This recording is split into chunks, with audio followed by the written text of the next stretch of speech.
This is the question we're going to be drawing. We will label the center of circles O, the point at 100 where the tangent is starting from as A, and let's call the point of tangency P.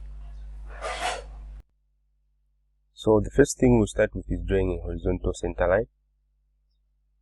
On this horizontal center line, we'll choose a point, mark it, that's where our center is going to be. You could also draw a vertical center line, but here I just stand on that point and draw the circle with radius 45, then mark point A, which is 100 meters away from point O. Then the next step is bisecting the distance between O and A.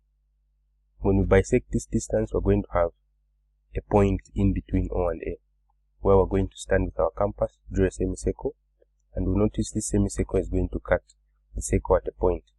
That point where the semicircle cuts our circle is our point of tangency. You note that we'll draw a line from the center that will pass through the intersection to form point P. That line is very important, it's called the normal. Then we'll complete the rest of the figure.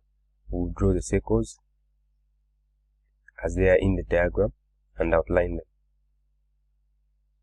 This will bring us to the completion of this simple figure where we have a line tangent being drawn.